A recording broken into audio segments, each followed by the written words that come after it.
Hi friends, welcome back to మౌనంగా మీ మౌని. అందరూ ఇలా ఉన్నారండి. మేమైతే చాలా బాగున్నాం. మీరందరూ చాలా ఆనందంగా ఉన్నారని కోరుకుంటున్నాను. ముందుగా అందరికీ గుడ్ మార్నింగ్ అండి. వాళ్ళ బ్లాగ్ వచ్చేసి మార్నింగ్ టు డిన్నర్ వరకు నేను చేసిన వంటలన్నీ చూపిస్తున్నానండి. వీడియో నచ్చితే చిన్న లైక్ ఇచ్చి సబ్స్క్రైబ్ చేసుకోండి. మీరు ఇచ్చే చిన్న లైక్ వల్ల నాకు మోర్ వీడియోస్ చేయాలనిపిస్తూ ఉంటుందండి. మార్నింగే బ్లాగ్ అయితే స్టార్ట్ చేశాను కదండి. ఈ బ్లాగ్లో అయితే నేను చేసిన వంటలన్నీ చూపిస్తానన్నమాట. ఆ రోజు ఈ బ్లాగ్ వచ్చేసి ట్యూస్డే బ్లాగ్ అండి. ట్యూస్డే రోజు వంటలు చూపిస్తున్నాను. మార్నింగే బ్రేక్ఫాస్ట్ కింద దోసపిండి ఉందని చెప్పేసి ఊతప్పము పొంగనాలు అయితే చేస్తూ ఉన్నానండి. ఊతప్పము పొంగనాలు రెండు ఒకటేసారి అయితే చేసుకోవచ్చు అనమాట. ఒకే పిండితో చేసుకుంటాం కాబట్టి. ముందుగా అయితే ఊతప్పం కోసం దోసపిండి అయితే తీసుకున్నానండి. ఆ దోసపిండిలో ఆనియన్స్ సన్న ముక్కలా కట్ చేసుకొని వేసుకున్నాను 3 అయితే. తర్వాత పచ్చిమిర్చి పేస్ట్, పచ్చిమిర్చి అల్లం వెల్లుల్లి వేసేసి మిక్సీ పట్టినటువంటి పేస్ట్ని అయితే వేసుకోవాలి. నేను ఇక్కడ ఒక్కలొక్కలుగా దంచేసుకున్నానండి చిన్న రోట్లో వేసేసుకొని. తర్వాత క్యారెట్ అయితే తురుము వేసుకోవాలి అనమాట. ఒక క్యారెట్ అంతా తురుము వేసేసుకుంటానండి. ఇందులో శనగపప్పునైతే ఒక హాఫ్ అన్ అవర్ నానబెట్టేసి వాటిని శనగపప్పును కూడా వేసుకోవాలండి. నేను ఫస్ట్లో యాడ్ చేశాను కదా. తర్వాత కరివేపాకు, కొత్తిమీర బాగా తరిగేసి సన్న ముక్కలుగా వేసేసుకుంటే చాలా బాగుంటుందండి. ఇంకా పసుపు, ఉప్పు, అలాగనే సోలా పొడి వేసేసి మనం కొద్దిగా వాటర్ వేసేసి ఈ పిండి అంతా బాగా కలుపుకోవాలన్నమాట. ఎంత బాగా కలుపుకుంటే ఊతప్పం కానీ పొంగనాలు కానీ అంత బాగా వస్తాయండి. నేను అన్నీ వేసేసాను కదా. ఇప్పుడు పసుపు, ఉప్పు, సోలా పొడి అయితే వేస్తూ ఉన్నాను. సోలా పొడి, పసుపు, ఉప్పు వేసిన తర్వాత కొన్ని వాటర్ వేసి ఖచ్చితంగా అయితే మనం నానబెట్టుకోవాలండి. నానబెట్టుకుంటే మనం ఆ ఉప్పు, సోలా పొడి అనేది ఆ పిండిలో బాగా కలుస్తుంది అనమాట. దోసపిండిలో అనే కాదండి, మనము ఇడ్లీ పిండిలో కానీ దోశ పిండిలో కానీ ఏ పిండిలో అయినా కానీ కొంచెం వాటర్ సోలా పొడి వేసి ఉప్పు వేసిన వెంటనే కొద్దిగా వాటర్ వేస్తే బాగా నాని పిండిలో బాగా కలుస్తుందండి.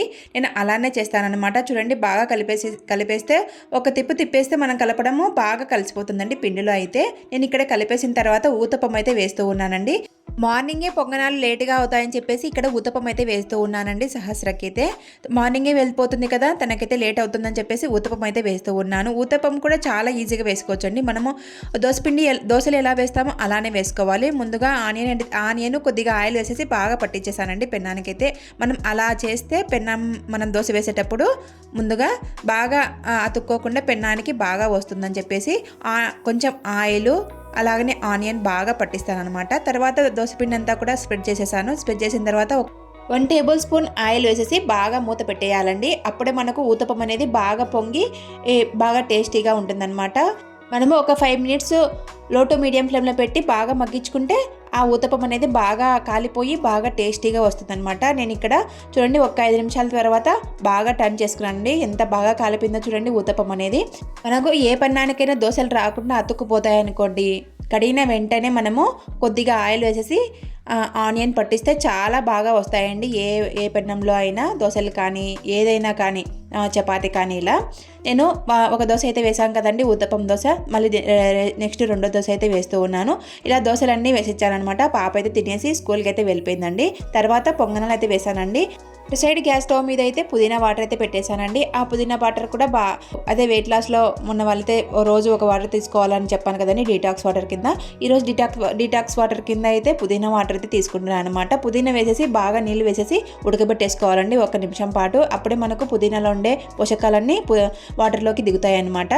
పొంగనాలు అయితే వేస్తున్నాను చెప్పాను కదండి. పొంగనాలు అయితే వేసాను చూడండి. పొంగనాలు వేసేసి నేను ఇక్కడ పుదీనా వాటర్ అయితే తీసుకుంటూ ఉన్నాను. పుదీనా వాటర్ కొద్దిగా చల్లారిందనమాట. గోరువెచ్చగా ఉండగానే ఈ పుదీనా వాటర్ని అయితే తీసుకోవాలి.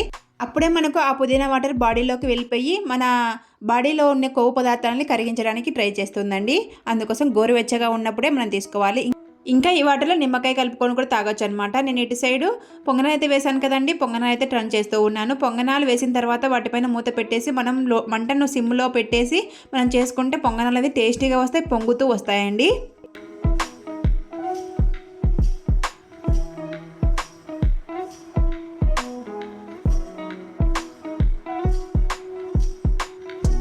టర్న్ చేసుకొని అటు సైడ్ కూడా బాగా కాల్ చేసుకొని మనం తీసేసుకోవాలి. పొంగనాలు అయితే రెడీ అయిపోయినాయి. నేను పొంగనాలు టిఫిన్ కార్యక్రమం అంతా అయిపోయిన తర్వాత లంచ్లోకి వచ్చేసి దొండకాయ ఇగురు అయితే పెట్టేస్తూ ఉన్నానండి. దొండకాయలు అయితే 1/2 కిలో తీసుకొచ్చారనమాట. మా వారు తీసుకొచ్చిన దొండకాయలని బాగా కడిగేసి ఇలా చక్రాలాగా కట్ చేసుకున్నాను. చక్రాలాగా కట్ చేసుకొని ఉడకబెట్టేసుకోవాలండి. కొద్దిగా సాల్ట్ వేసేసి ఉడకబెట్టేసుకున్న తర్వాత వడగట్టేసుకొని వాటర్ అంతా పక్కన పెట్టేసుకోవాలి. ఇప్పుడు ఇగురు అయితే చేసుకుంటాము మనము వీటితో.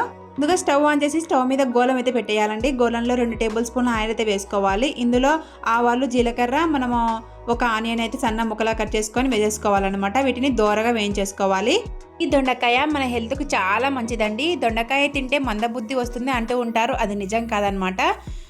మంచి బుద్ధికి దొండకాయ మంచిదని సైంటిఫిక్గా నిరూపించారండి. అంత మంచిది అనమాట. మన మెదడుకైతే చాలా చాలా పవర్ఫుల్గా పనిచేస్తూ ఉంటుందంట ఈ దొండకాయ తింటే. ఈ దొండకాయలో మనం ఎక్కువగా ఉడకబెట్టుకొని తింటే మంచిదనమాట. ఫ్రై చేసుకుంటే అంత మంచిగా ఉండదన్నమాట. ఎందుకంటే ఫ్రైలో మనం వేపేటప్పుడు ఆ పోషకాలన్నీ పైకి వెళ్ళిపోతాయండి, బయటికి వెళ్ళిపోతాయి. అదే ఉడకబెట్టి మనం చేసుకున్నామంటే అనుకోండి, మనం కుక్కర్లో ఉడకబెడతాం కాబట్టి పోషకాలన్నీ బయటికి వెళ్ళిపోకుండా అలానే ఉంటాయి. నేను ఇక్కడ ఉడకబెట్టి చేస్తూ ఉన్నాను ఈ దొండకాయ ఇగురునైతే. ఈ దొండకాయ ఇగురు చాలా చాలా బాగుంటుందండి. ఫస్ట్ ఆనియన్ అయితే వేయించేసుకున్నాం కదండి. అందులోనే కరివేపాకు, 2 ఒట్టిమిరపకాయలు తుంచి వేసేసి బాగా వేయించేసుకున్న తర్వాత మనం ఉడకబెట్టుకున్నటువంటి ఈ దొండకాయలను అయితే మనం అందులో వేసుకొని కొంచెం పసుపు వేసేసి బాగా మగ్గించుకోవాలండి. మంటను లో టు మీడియం ఫ్లేమ్లో పెట్టి మగ్గించుకోవాలన్నమాట. మనము ఉడకబెట్టాం కాబట్టి కొంచెం వాటర్ ఉంటుంది కదా, వాటర్ కంటెంట్, ఆ వాటర్ కంటెంట్ అంతా ఎగిరిపోయే వరకు మనం ఉడికించుకుంటే సరిపోతుంది. తర్వాత ఇందులో 3 టమాటాలు అయితే సన్న ముక్కలాగా చేసుకొని మెత్తగా మగ్గిపోయే వరకు మగ్గించుకోవాలన్నమాట. ఈ టమాటాలన్నీ మగ్గించుకున్న తర్వాత కొబ్బరి, తెల్లవాయలు, కారం పొడి, మిక్సీ పట్టినటువంటి కొబ్బరి పొడిని అయితే ఇందులో యాడ్ చేసుకోవాలండి. ఈ లోపల మనము ఆ పొడిని అయితే రెడీ చేసేసుకొని పక్కన పెట్టేసుకోవాలి. నేను రెడీ చేసుకొని పక్కన పెట్టేసుకున్న తర్వాత కలిపేస్తూ ఉన్నాను. ఆ లోపల మనకు టమాటాలన్నీ కూడా బాగా మెత్తగా మగ్గిపోయాయి చూడండి. ఇలా మెత్తగా మగ్గిపోయిన తర్వాత మనం ముందుగా పొడి చేసి పెట్టుకున్నాం కదా, ఆ పొడిని అయితే ఇందులో వేసేసుకొని బాగా కలిపేసుకోవాలి. ఈ పొడి వేయడం వల్ల ఈ ఇగురు అనేది చాలా చాలా టేస్టీగా ఉంటుంది. చపాతీలోకి, రొట్టెలోకి కూడా బాగుంటుందండి. ఈ పొడి అనేది మనకు ఎక్కువగా కావాలనుకుంటే ఎక్కువగా వేసుకోవచ్చు, మనం తక్కువగా మసాలా కావాలనుకుంటే తక్కువగా వేసుకోవచ్చు అండి. తర్వాత 1.5 టేబుల్ స్పూన్ ధనియాల పొడిని అయితే యాడ్ చేశాను అనమాట లాస్ట్లో. ఇలా ధనియాల పొడిని యాడ్ చేసేసి బాగా కలిపెట్టేసి 5 నిమిషాలు అయితే మగ్గించుకుంటే మనకు అంతా కలిసిపోయి వాటిలో ఉండే ఆయిల్ అంతా పైకి వచ్చే వరకు మనం కొద్దిగా సేపు మగ్గించుకుంటే సరిపోతుందండి. మనకు దొండకాయ ఇగురు అయితే రెడీ అయిపోతుంది అనమాట.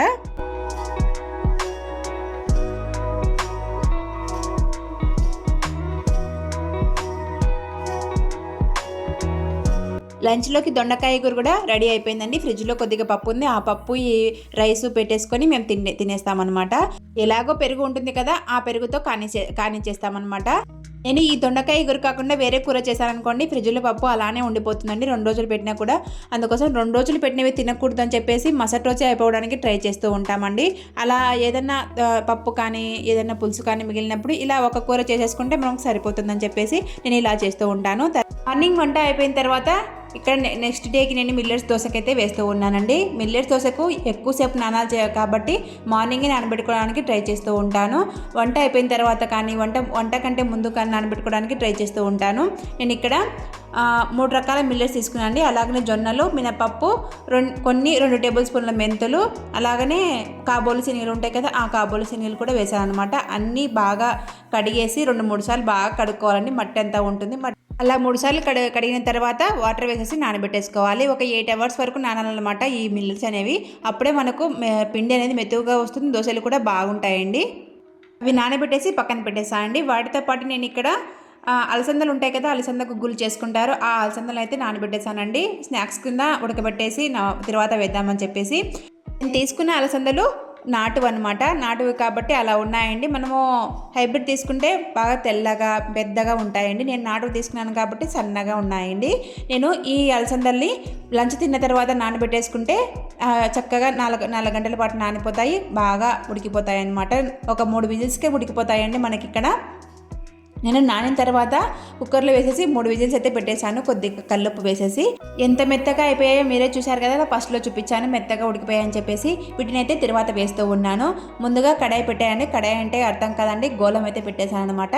గోలం పెట్టేసి 2 టేబుల్ స్పూన్ల ఆయిల్ వేసేసి, ఆయిల్ వేసిన తర్వాత ఆవాలు, జీలకర్ర వేసిన తర్వాత మనం మినపప్పు, శనగపప్పును కూడా వేసుకుంటే చాలా బాగుంటాయండి. అవి కూడా దోరగా వేగుతాయి కాబట్టి. అవి దోరగా వేగిన తర్వాత ఆనియన్స్ అయితే కట్ చేసుకున్నాను. ఆనియన్స్, పచ్చిమిర్చి అయితే ఇలా సన్న ముక్కలు కట్ చేసుకొని పచ్చికరివేపాకు ఒట్టిమిరపకాయలు వేసేసి బాగా దోరగా వేయించుకోవాలండి. ఈ తర్వాత అంతా మనము దోరగా వేయించుకున్న తర్వాత మనం ఉడకబెట్టుకున్నటువంటి ఇక అవే బొబ్బర్లు అనేది వేస్తారండి. వీటిని బొబ్బర్లని కూడా అంటారనమాట. వీటిని వేసి మనము కొద్దిసేపు ఉండించి స్టవ్ ఆఫ్ చేసుకోవాలండి. ఇంకా స్టవ్ ఆఫ్ వేసుకుంటే మనకు ఈ బొబ్బర్లు అనేది రెడీ అయిపోతాయి. మనము కొద్దిగా వాటిలో ఉండే వాటర్ కంటెంట్ ఉంటుంది కదా, ఉడకబెట్టాం కాబట్టి ఆ వాటర్ కంటెంట్ అంతా పోయే వరకు ఒక 5 నిమిషాలు మగ్గించుకుంటే సరిపోతుంది. మనకు బొబ్బర్లు అనేది రెడీ అయిపోతాయి. స్నాక్స్ కింద చాలా చాలా టేస్టీగా ఉంటాయండి ఈ బొబ్బర్లు అనేవి. ఎక్కువ చేసుకోకుండా ఇంట్లో అందరికీ ఒక కప్పు వచ్చే వరకు మనం చేసుకుంటే పర్ఫెక్ట్గా సరిపోతాయండి స్నాక్స్ కింద. నేను ఎక్కువ చేయకోకుండా బొబ్బర్లు అనేది ఒక కప్పు వచ్చే వరకు చేశానండి. ఈ బొబ్బర్లు మన హెల్త్కి చాలా చాలా మంచిదండి. వీటిలో ఉండే యాంటీ ఆక్సిడెంట్లు మన గుండెకు చాలా మంచి చేస్తాయన్నమాట. వీటిలో మన పిండి పదార్థాలు, విటమిన్స్ అవన్నీ యాంటీ ఆక్సిడెంట్లు ఎక్కువగా ఉంటాయంట ఈ బొబ్బర్లలో. ఇడ్లీ వంట ఏమైనా చేసుకోవడానికి ట్రై చేయండి. ఇంకా నేను స్నాక్స్ కింద చేశాను చెప్పాను కదండి. నేను స్నాక్స్ రెడీ అయ్యే లోపల పిల్లలైతే ఇంటికి వచ్చేసారు. ఇంటికి వచ్చిన తర్వాత స్నాక్స్ తినండ్రా అంటే వేడివేడిగా ఇదేదో ఫ్యాన్ పట్టుకొని తిప్పుతూ ఆడుకుంటూ ఉన్నాడండి. ఆ పాప అయితే స్నానానికి వెళ్ళిందనమాట. వచ్చిన వెంటనే స్నానం చేసేస్తుంది. వీడైతే స్నానం చేసేసి బయటికి వచ్చేసాడండి. వచ్చిన తర్వాత ఆడుకుంటూ ఉన్నాడు. స్నాక్స్ తినండి అని చెప్తే బొబ్బర్లు అయితే పెట్టేశానండి స్నాక్స్ కింద. స్నాక్స్ తిన్న తర్వాత ఇక్కడైతే హోంవర్క్ చేస్తూ ఉన్నారు. స్నాక్స్ తిన్న వెంటనే ఏం చేసుకోలేండి, కొద్దిసేపు ఆడుకున్న తర్వాత 6:30 ఆ టైంలో అయితే హోంవర్క్ చేసుకుంటూ ఉంటారు ఇంట్లో. వాళ్ళకి హోంవర్క్ చేపిస్తూ నేను వర్క్ చేసుకుంటూ వాళ్ళకి వచ్చిన డౌట్లన్నీ క్లియర్ చేస్తూ నేను ఇలా వర్క్ చేసుకుంటూ ఉంటాను. నేను ఇక్కడ మార్నింగ్ అయితే మిల్లెట్స్ దోశకైతే నానబెట్టేశాను కదండి. ఆ మిల్లెట్స్లో కొద్దిగా రాళ్ళు, ఇసుక అలాంటివన్నీ ఎక్కువగా ఉంటాయండి. అవన్నీ రావాలంటే కొంచెం గీటారించుకోవాలన్నమాట. మనము అలా గీటారించుకుంటే ఆ మట్టి అంతా కూడా ఈ పిండిలో రాకుండా ఉంటాయని చెప్పేసి నేను ఇక్కడ గీటారిస్తూ ఉన్నానండి. ఇలా గిటార్ ఇచ్చడం మా అత్తకు కూడా రాదండి, నాకు మాత్రమే వచ్చు. మా అత్త కూడా నన్నే అడుగుతూ ఉంటుంది, గిటార్ ఇచ్చమ్మా అవన్నీ రాళ్ళన్నీ రాకుండా ఉంటాయని చెప్పేసి. అంత బాగా నేర్చేసుకున్నానండి. నాకు కూడా తెలియదు, ఎప్పుడు నేర్చుకున్నానో నాకే తెలియదు అనమాట. నేర్చేసుకున్నాను. 1-2 సార్లు చూడంగానే ఏదైనా ఇంట్రెస్ట్గా నేర్చుకుంటానండి ఇలా వంటకాలు అయితే.